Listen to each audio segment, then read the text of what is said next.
بەرنامەی ئەمجاری گەشتوان هاتینە شوێنەواری خنس. لێرە مێژوویەکی کۆن تۆمار کراوە بەبێ ئەوەی ئێمە ئاگامان لێ بێ. لێرەوە بە نمونە باس لە هەموو ژینگەی ئاساوارەکانی تری کوردستانەکەین کە بەچی گەشتووە و لە چۆ هاتوو بەچی گەشتووە. فەرمونون ئەمڕۆ لەگەڵمان بن بۆ ئەم باس و خواسە لەسەر ژینگەی ئاسەوار. گوندی خنس یەکێکە لە گوندە دێرینەکانی باشووری کوردستان کە بە دووری 8 کیلومتر دەکەوێتە باکووری ڕۆژهەڵاتی قەزای شێخان. گوندەکە لە ساڵانی هەفتاکان بەهۆی هێرشەکانی ڕژیمی باسەوە چۆڵ کراوە. گوندی خنس بە یەکێک لە ناوچە شوێنەواریە دێرینەکان هەژمار دەکرێت کە مێژوەکەی دەگەڕێتەوە بۆ سەردەمی ئیمپراتوریەتی ئاشور لە ساڵانی 681 بۆ 705 پێش زاین. گوندەکە چەندین پارچە شوێنەواری گرنگی لێیە کە تاوەکو ئەمڕۆژ بە پارێزراوی ماونەتەوە. لە سەردەمی ئاشوریەکان پرۆژەی ڕاکێشانی ئاو لە کانیاوە سروشتیەکانی کوردستان بۆ پایتەختی ئیمپراتوریەتی ئاشوری لە نینەوە ئەنجام دراوە و ئەویش لە سەردەمی پاشا سەنحاریب بووە. لە نێو گوندەکەدا چەندین بەرهەمی جۆراوجۆری کشت و کاڵی دەچێنرێن وەکو برنج، گەنم، زەیتون، هەنجیر، ترێ و کونجی.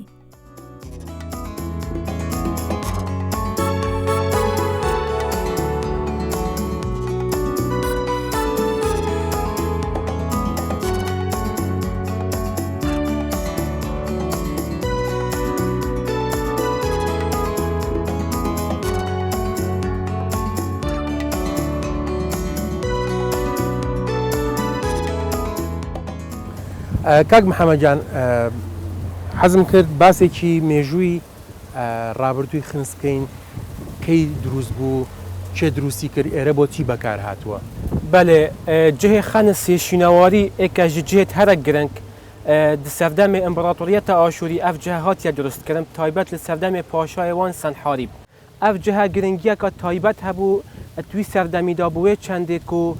هێزە هەرە مەزن یا دەولەت و ئەمبراتۆریەتە ئاشووری کوردستان بووە ژ بەروێ چەندێک و ژێدەری ئاوە سروشتی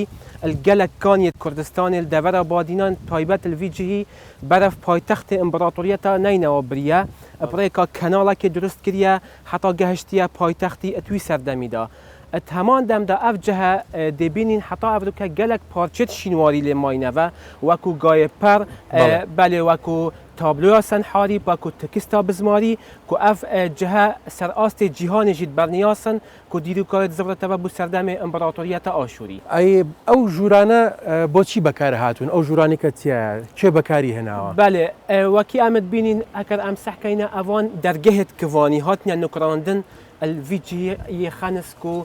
وێنێ پاشایەکی تێداهی چەکێت دەستیدا بوومەرەمەوە چەندێ پاسەوانیە ئەڤیجهیت کردن. هەمان دەمدا تابلویا سەنحاریب ئەواتێ تەدنیاسین ئەدوێرە هاتیە نوکراندن کو چار وێنە سەر هەنە وێنەیە خداوەند ئنلیل و وێنەیە خداوەند ئاشور بەرامبەریە گویەکیش خداوەندت هەرە گرنگ بوون توی سەردەمیدا و وێنێ پاشای سەنحاریب ئەوێ ئەف جهە دروست کردی ئەدگەل وێنەیە کوڕی سەنحاریبی ئەسەر حەدون کە توی سەردەمیدا سەرکردەکی لەشکەری بوو و یەک گرنگ بوو لەو ماوێنەوی هاتیە نوکراندن ئەدوێ تابلوێدا ئەدگەل چەندین هێما و سمبول کو الڤیجی هاتیە دروستکردن کو ئەف هێمایە پرانیاوان ناو و هێمایەت خداوەندا بوون ئەوێت هاتنە پەرستن الڤیجهی. زۆر چاکە. باشە وەکوە بینین ئەم تاشە بەردە کە ئەثەور المجەنەح و ئەو تیمسارانەی لەسەر نەخشێنراوە لەو شاخە بۆ تۆ کەوتتە ئێرە کاتە ئێرە بەر زیانی سروشتیش کەوتووە. بەێ سەردەمێکی مێژوویدا ئەزانێ ئەمە چ سەردەمێکا بوو مەلەرزە لێ یا نێزیکی ساڵێت 1800 مەلەرزە چێ ببوو ئەلدەڤەری هەمیە ئەف پارچەیە هەر یعنی تمامکەرا vê parçeya ke lewha Senharîbî ve tabloyê ve girêdaye divê lerzêda ew velerze wextê çêbûy ev parçeya keftiye erdî û heta evroke bedaxewa maye ve hûsa û bi taybet ev parçeya yan ev tewril mucennehe bi tinêl Kurdistanê hemiyê bes li vî cihî heye. Yani tiştekê nimûne ye heger em sehkeyînê jî ev parçeya tewril mucennehgayê perhatiye bi karînanê serdemê xwe bi wan cihê yê giring مثلا بونمونه سردمت قصرت آشوری بون یا جهت گرنگ بون لو ما اف گای پرت ها تنکراندن بوان جها کسریوان سر مروفکیه کرامان اوی چند داد جرمندی و عقلیات توی سردمیدا و پیتوان که پنج پی و هبوینه که او هزو شیان توان سروی عردی گلک بهز بوینه تمام دم جداد سحکینه پرت و هاتینا نکشاندن بومرم اوی چند کتشیتن بفرید بو عسمانی برف خداوندی و بچیتن.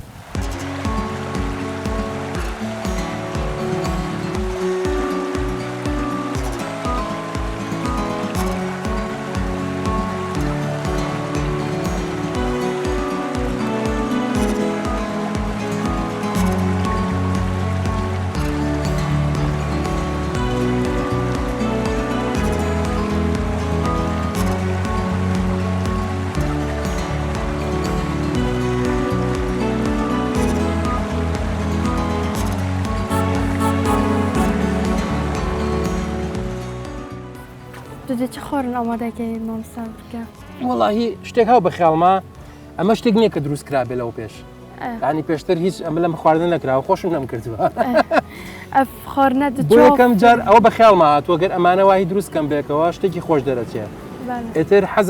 هەست دەکەم شتێکی خۆش دەرەچێت هیواداریشم خۆش دەرچێت فکرەکەم سەر بگرێ کە سەری گرت و خۆش دەرچوو ئێوە دەتوانن لە ماڵەوە یاخود بینەرانی دەتوانن ئاینە خواردن دروستکەنەوە بەم ڕێگایە چکەم زۆر جار کە خواردن دروست دەکەم شتێک بەخیاڵما هەیە ئێتر دروست یەکەم ئێتر کە خۆش دەرەچێت ئیشی جوانتریشی تیاکەم و چێکی بخۆمانە خۆشە دەرگەفتی دومەژ چێگەی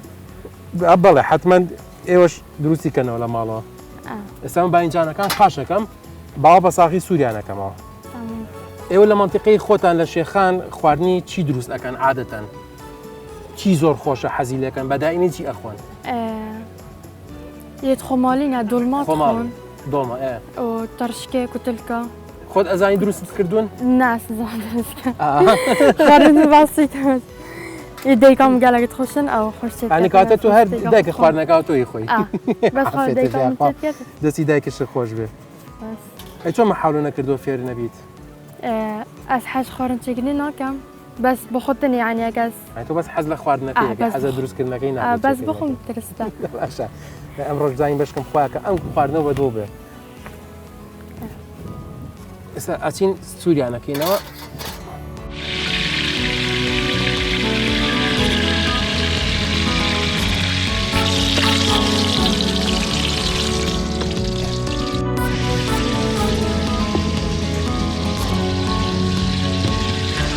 سیری بە ساغی پێکەم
کوچره روش بورین تو نهاتی مهو سال بورین روش بونه سال و گنج بونه کال راستی همی بونه خیال کوچره تو نهاتی هش اسیل جوانه لبنسی برا دارکزانه تکر صلاف پرچا دریج و طابلاف براموسانک لشوا چارده دیم جوان گرتن خناف ئەنی کێلێ پرشلاڤلاوێ بهن گولاوێ تان هۆڵ سڵاوا من و تە ئەو دارگی زەدی دەوانە ئەس لەسەر سۆزا بەرێ مایمە پرچا سپی و پشتا کوڤل ڕۆندکێ چاوا و برینا دل ڕاستیە ناوە شێرن سینگێ ڤاڵا و عەمرێ ساوا هەندە ساڵا خسمە داوا چەندی پیر بم ئەس پیر ناکەم ji bîr nakem gelek خنس بە نمونە بێنینەوە بۆ هەموو ئەو شوێنەوارانی تری کوردستان ئایا هۆکارەکەی چییە بۆچی خەڵک ڕێز لە ڕابردوو لە شوێنەواری خۆی ناگرێت وەکو میلەتانی تر سپاس ببێ دەرفەتێ ڕاستیژێک خانس ئەم شێن بێژین هەرە گرنگترین نمونە بوو شێن وەرێت شێخان و پارێزگاوە دووگە و هەروەسا هەرێمە کوردستانی بگشتی ئەم شێن بێژین بەڵام بەداخەوەژی مخابنی بە هەتاوی وەختیژێک کەسێ چ گرنگی نەدایە کەسێ نەهاتیە بەرێ خدای بێژیتن ئەس دەوێرێ چاکەم ئەس دەوێرێ ئاواکەم و خۆشێکی وەک گرنگترین شێن وارە ئەم شێن بێژین لە هەرێمە کوردستانی و لە عێراقێژێک بگشتی حتا نوکە کەسێک لێ نەهاتیە خۆ لێ نەکریە خوددام ڕاستیژی خەلکێمەژێک هاریکار نینە دهێتە وێرێ بە هەرچی شێوەیە هەبیتن دیوارێن وانە شکەفتێن وانە بسبغێ بە تەلقام بە فیشەکان بڤاشولا هەمیە یعنی تێکچتێنیتن ڕاستیژێک داخوازێتیان ئەفکارە نهێنە ئەنجامدان ji miletê xwe û her wesa jî ji îdareyê daxwaz dikin bihêne vêrê bûcekî bûpesend bikin û vêrê nîjem bikin û wek şênwar bidanin bû herêma Kurdistanê. دەست خۆش سپاس مامۆستا هۆکار چییە ناڕۆشنبیری خەڵکە یان خەتای حکوومەتە کە ناتوانێت خەڵک فێر بکات ڕێز لە ڕابردوو بگرێت شەوەناوەڕەکانی بپارێزێ و کوکاکە فەرمووی تەڵقە فیشەکی پێوە نەنێ بە بۆیاخ و سپرا نەیشەوێنێک و چۆن لە قسقاپان هەمانە لە نارامسین و زۆربەی شوێناوەڕەکانی تری کوردستان هەمووی بەر شاڵاوێکی وێرانکارانە ڕۆشتووە خەتاکە خەتای چییە ناڕۆشنبیری خەڵکە یان کەم دەست ڕۆشتی و حکوومەتە سپاس بووە ڕاستی لێرە خەتت هەردووکانە بەس تۆیبەتی شەڕەکە حکوومەتێت دەبێت حکوومەت گرنێکۆ تۆیبەت دەدە شینوەرە و ئەفجها بێنە پاراستن ئەو بێنە سیرمەکردن و وەختی خەڵک قەستا شینوەریت کرد دەبزانیت ئەنوکو هەر ملەتێک شینوەری خۆتێتان نیاستین شینوەر درستیت بیتە ناسنامە ملەتە بێجێک وەختە شینوەر ناستە ناودا خەڵک چە ناو دەزانیت کاپ ملەتەشکیبەوەتە و چۆ چێ بووە و حکوومەتیش ڕاستی پڕەخی ئیدارە شێخۆن بە چ گرنگی بە شینوەرە نەدایە سەر ئاستی کوردستانی عێراقی حتا بێگەوێ چاردوێکی دەڤەردۆری شێخۆن شینوار نینە بەلێ مخۆبن حتا بێگەوەرێ بەبارێک و شینوەرە شێخوانینە شینوەرێتمە هەمیت پێشگۆهۆبێتینە ژ بەر هەندێ حکوومەت گرنگێنێت ئەعلامە شینوەرە ناکات ئەعلام گرنگە شینوەرە دیار ناکات و خەلێک تێ بگەیت ڕاستە بەت گرنگ ناسنامە بەشەریەتێنە و ناسنامە مرۆڤینە ناسنامە ملەتینە و خەلێک جەڕێزە لێ بگرن حەزەکەم پرسیارەکەی جەنابەت سەبارەت بۆ بێت زۆربەی وڵاتان هەر ئەو وڵاتانەی دراوسێمان کە ئێرانە تورکیا لوبنانە سووریایە میسرە هەرچی وڵاتانی نزیکەکانی ئێمە و وڵاتە دووردەستەکانی کەش کە خاوەنی ڕابردوو شوێنەوارێکی زۆر زۆرن سیرەکەی لە چەند وڵاتی دوورەوە و یا خەڵکەکەی خۆیان خەڵکی وڵاتانی تر پارە ئەیان بۆیە بچن سەیری ئەو شوێنەوارانە بکەن بە شوەیەکی جوان پارێزراوە حکومت بۆی نەیتوانیوە ئەوە هەم بیپارێزێت هەموو بکات ببێ بە داهاتێک و با بڵین ئاسەوارەکانیشمان بچێتە قاڵبی گەشتیاریەوە بە گەشتیاری بۆی بێن نەک گەشتیارێک بێت بیشەوێنێ گەشتارێک بێت یادگاریەکانی بکڕێ لە چواردەوری وەکو کارتێک وەکو پۆستکارتێک وەکو تیشێرتێک وەکو کاسکێتێک بەڵێ گەلێک مامنون بۆ vê derfetê Pirastî xenis cihekî herî kevnare û gelekî hatiye pişt guhavêtin û çi xizmet bû nahête kirin û gelek xelkî biyanî jî tên yanî seredana vî cihî dikin dibînin yê bê serûbere û çi bû nahête gotin çunke pişt guhavêtiye û em hîvî dikin yanî xizmet bû bihête kirin خنس بە نمونەیەکی هەموو ئەو شوێناوەڕانی کوردستان ئێنینەوە کە هەمووی وەکو یەک پشتگوێ خراوە وەکو یەک خەڵک بە شێوێکی ناشرین پەلاماریە ئەی شەوێنێ بە فیشەکە بە سپرایە ڕێزی لێ ناگرێ ئەمە هۆکارەکانی چییە بەڕای تۆ چۆن ئەمە عیلاج ئەکرێ دیروکە هەر وڵاتێکی هەر بژن هێزێکی تێتە نیاسین ئەب شینوارێن وان ئەب مێژووە وان بەلێ بۆ مخۆبنی ڤەکەن بێن و سەحکەینێ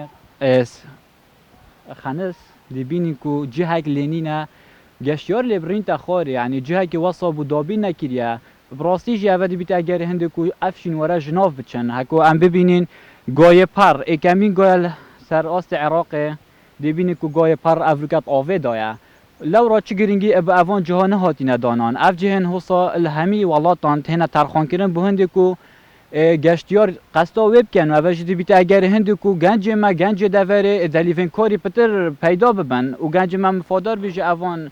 جورن شینوارا اکید اگر هر شینوارن ملت اکی نمان الوی دمیده دیروکا وی ملتی جینا مینیتن افجا دا خوازم اوج حریم کردستان و جهت پیوندیدار خل اوان جوره شینواران بکنه خودان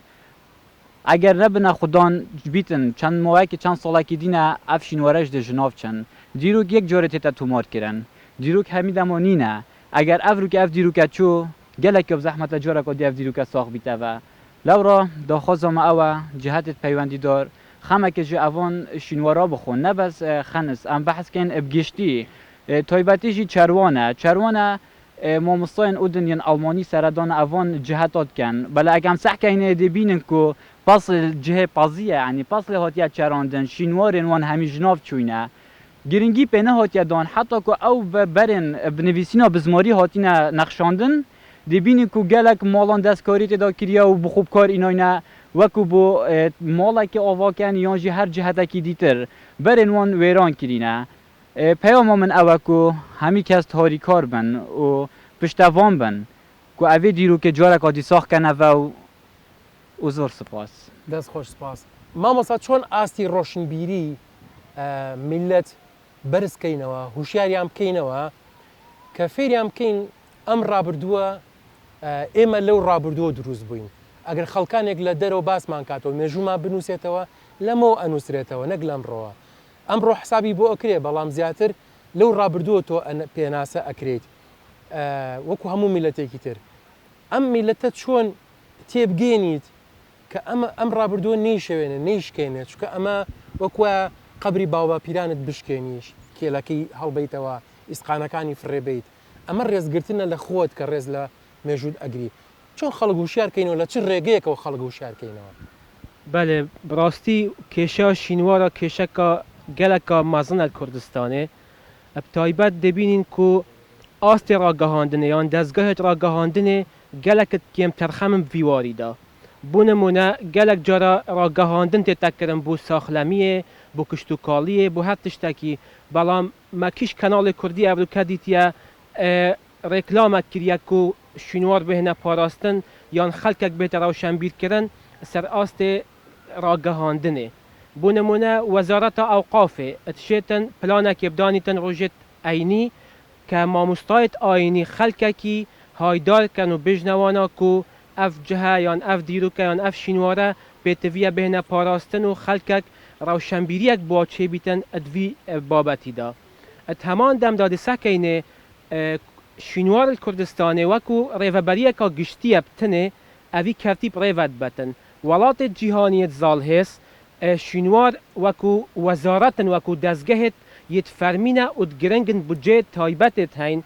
heman demda plan û projeyê heyn ku ser astê dewletê giringiyê bête dan. Ji ber wê çendê heger wezareteka taybet nebîtin bu şînwara budceka taybet nebîtin proje nehêne kirin rewşenbîrî nehête kirin ew rêkêt me gotîn debîte egerê wê çendê ew xalit nûka we jê behs kirî heman dem jî da heta ev sala jî me yasaya şînwara nîne Kurdistanê. Yasa şînwara nîne belê xoşbextane ev sala Perlemanê Kurdistanê yasayeka nû ya hatiye pesendkirin ed vê yasayê da gelek xal û birge yê hatîne durustkirin lê aya ev xalat dihêne cêbecêkirin yan ne? Cêbecêkirina van plana dê hebin yan ne çunkî van plana van proja budcê taybet divên lewra hikûmet dişêtin heket şiyan da nebîtin kertê şînwarî ebkete kertekê taybet hindek kompaniyê taybet li welatê biyanî bînîtin û van ciha hemiyan nûjen ketin û sexbîr ketin û bikete cihêt geştiyarî. Pirsiyarek hew be meşkme esta ئێمە لە کوردستانە چەند مۆزەخانێکمان هەیە. ئایا مۆزەخانەکان بۆ تا ئێستا ئەو ڕۆڵیان نەبینیەوە کە سەرنجی خەڵک بە خوانە ڕاکێشن خەڵک چێ سەردانیان کاتچکە چەندێکیش سەردانی مۆزەخانە بکەی شوێنەوارەکانی خۆت لەو مۆزەخانە بینی مێژۆکانی بخوێنیتەوە هەڵبەتە ڕۆحێکی نیشتیمان پەروەرانە شت بۆ دروست ئەبێت کە چۆن ڕێز لە ژینگەی شوێنەوارەکانت بگریت. ئایا تۆرانی مۆزەخانە و خەڵک هۆکارەکەی چییە؟ لاوازی مۆزەخانەیە یان لاوازی تێگەشتنی ئێمە بۆ مۆزەخانە و بۆ شوێنەوارەکانی خۆمانە ئەم پەیوەندی بۆ بچڕاوە لە بینی مۆزەخانە و خەڵکە. سەبارەت بە شینوارکە ناسنامەی هەر ملەتێکە هەر لە منداڵیەوە کە مەسەن خۆم لە ئیران بووم ئەو بابەتەم بە چاوی خۆم دیتووە هەر لە مەدرسەکانیش لەسەر گرنگی شینەوار بۆ منداڵ باز دەکرێ و بابەتەکە بۆی دەبژێنتەوە کە گرنگیەکەی حتا چ ڕادێکە کە ئەو لە قوتابخانە پەروەردە دەبێ و مەسیری پەروەردەکە تێیدەکە بە گرنگی شینواری خۆی پێی دەبێت و دەزانیتن گرنگیەکەی ئەهمیەتەکەی چەندە کە دەبیتە حتا دەبیتە داهاتێکی زۆر گەورە هەروەکو دەزانن لە ئەوروپا دەبینی لە مەسر مەسەرەن بوو نمونە لە مەسر دەبێ ساڵێ ممکن ملیۆنها دلار ئیسیفادە دەدرێ بە وڵاتەکەی مسر ئیسیفادەی پێدەگەشت ئەمجا ئەگەر ئێمە ئەو بابەتە هەر لە قوتابخانەوە لە سەرەتاوە ببیتە بابەتێک دەرسێک بۆ منداڵی ئێمە بۆ هەمومان بزانین گرنگی شینوار لە هەموو ژیانی ئینسان لە معریفەی کۆمەڵایەتی لە معریفەی ناسینین ئەو جڤاکە لە هەموو شوێنێک بکارتێت ئەمجا سەبارەت بە پرسیاری جنابەت کە ئەوە هەموو هەبێ من باوەڕ ناکەم هیچ پەیوەندیەکی تاکە کەس لە جڤاک لەگەڵ مۆزەخانە هەبێ ئەو پەیوەندیە دەبیت حکوومەت لە ئاستی سقافیەوە لە پاراستنی شینەوار ڕۆشنبیری شینوار ئەوە دەبیت لە ناخی تاکە جڤاکی کوردستان ئەگەر هەبێ بێگومان پەیوەندیەکی زۆر لە ئینسان و مۆزەخانەش دەبێ و دەبیتە شتێکی پارێزرا و لە ناو ملەتی زۆر سپاس دەستە خۆش بێ کەواتە بۆمان دەرکەوت بەم گفتوگویانە ئەو پەیامەی کە بیگەێنین ئەوەیە کە ئەم شوێناوەڕی لە پشتمانەوەی و کە لە پشتی هەمومانەوەی و کە هەمومان سەردانی هەر شوێنێکەکەین شوێنەوارێکە بینین ئەمە مێژوو ڕابردوو ئێمە کە ئەمە سەربەرزمانەکە سەربەرزی ئێمە بەو ڕابردووەوەیە بەو مێژوویە کە هەمانە مێژووی ئێمە کە ئەڵین کورد ئەوە بنچینەکەمانە بەوە ئەیسەلمێنین کە ئێمە کورد بووین کە ئێمە لێرە بووین کە ئێمە ئێرەمان دروست کرد کە ئەوانەمان نەهێشت دوژمن زۆر بە ئاسانێتوانێت بڵێ بڕۆ لێرە ئێرە شوێنی تۆ نییە کوا مێژوت کوا شوێنەوارەکەت ئەم بە شوێنی تۆ نییە مە شوێنی منە بەڵام بە چییە بیسەلمێنم بۆی کە ئەمە شوێنی منە بۆ مێژوو بۆ شوێنەوارە ئەڵێ من کوردم من ئەمەم دروست کردووە پێشووی خۆمان ئەمەیان بۆ دروست کردوین ئێمە لێرە بووین ئەو کاتی ئێمە لێرە بووین ئێوە لە چۆ بوون هیوادارم هەمومان ئاوا ژینگەی شوێنەواری خۆمان ڕێز لێ بگرین بیان پارێزین و گەشیان پێبین و بە دنیاشە بیناسیێنین.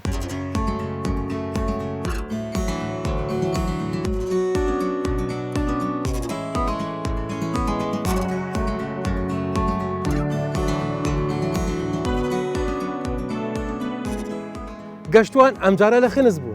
ئەڵلقەی داهاتوو لە شوێنێکی تری جوانی ئەم کوردستانین خۆمان حەزرەکەین بۆ ڕوژاندنی بابەتێکی تری ژینگەی لە ئەڵلقەیەکی نوێ بەڵام ئەم ئەڵلقە بەم پارچە مۆسیقە جوانەی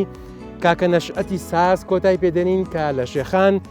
عازبسازێکی زۆر بەناوبانگ و خۆشەویست و خوێنشیرین و لێ هاتووە تا ئەڵلقەیەکی داهاتوو بێکتری شاد ئەبینەوە هەردەم شاد بن.